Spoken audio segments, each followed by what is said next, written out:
G'day guys, it's your boy the MMA Bull here. Today I'm giving a quick post-fight recap of the Ortega vs Zombie card, just focusing on the predictions we made in our last two videos. Every fight concluded as expected, growing our conservative and aggressive portfolios by 14 and a touch over 30% respectively. So jumping straight into the main event, where we saw an impressive tactical display from Brian Ortega, demonstrating a dramatic maturing in his game since changing camps. As expected, the Zombie spent the entire fight chasing a one-shot knockout, opening himself up to losing on the scorecards.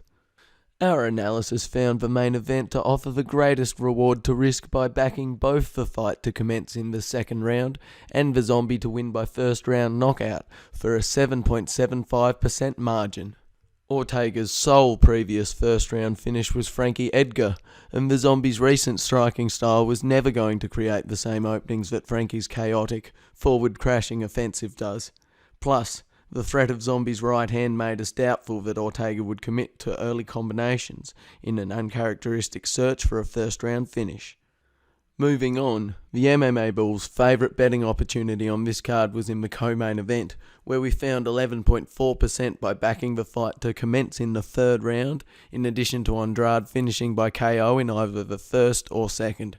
The fight began with Andrade grinding on Chookagian with clinch work on the fence, before Caitlin briefly found her range to pepper Andrade with strikes from the outside. A grappling tussle led to Andrade landing a vicious body shot, to which Chookagian performed a pirouette while yelling in pain.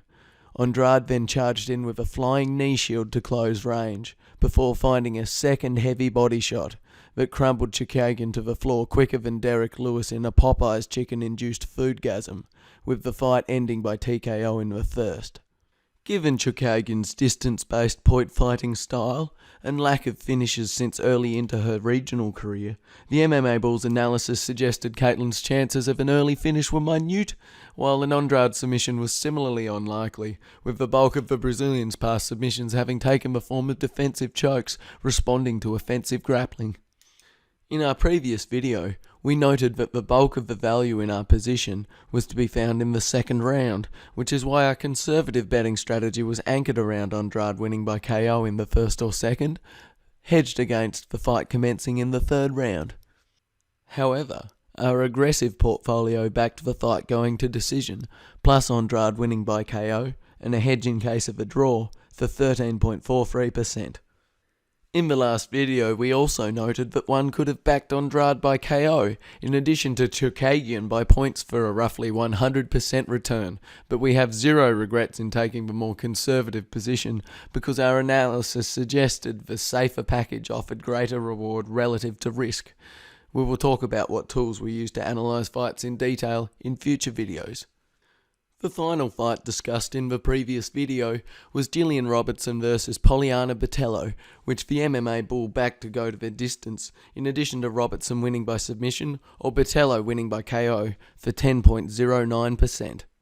While our quote-unquote aggressive package for this fight came through at 10.09%, our conservative package targeted the same finishes in the first, alongside the second round, commencing for 3.5% overall. Robertson only has one previous KO in her pro career, while Botelho had no submission finishes, suggesting a very low chance of failure. Unsurprisingly, the first round opened with an immediate takedown attempt from Robertson, followed by a lengthy clinch exchange, while Botelho established her striking dominance on the feet throughout a good chunk of the first. A late takedown from Jillian may have stolen the round for the Canadian. In the second, Botelho's rushed attempt to capitalise on her opponent's mouthguard falling out resulted in Jillian securing an early takedown, followed by close to a full round of dominant top control from Robertson.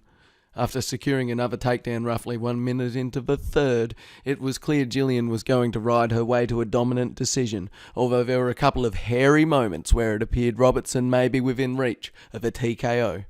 So to recap, the MMA Bulls' conservative package first backed Jillian by sub or Botelho by KO in the first, alongside a hedge for the second round to commence. We also backed the Andrade fight commencing in the third, hedged against Andrade winning by KO in the first or second, With both positions successful, our conservative portfolio grew by roughly 14% overall. Our so-called aggressive portfolio, however, backed the second round of the main event starting, hedged against Zombie winning by KO in the first. This was followed by the co-main going to decision, hedged against Andrade by KO, and lastly the Gillian fight going the distance, hedged against Robertson by submission or Botello by knockout. Overall, our aggressive portfolio grew by slightly more than 30%. That will be it from us today. Keep an eye out for our upcoming videos on UFC 254 Khabib vs Gaethje, as we've spotted a package for the main event that the MMA Bull is especially bullish on, among the best opportunities of the year we thinks.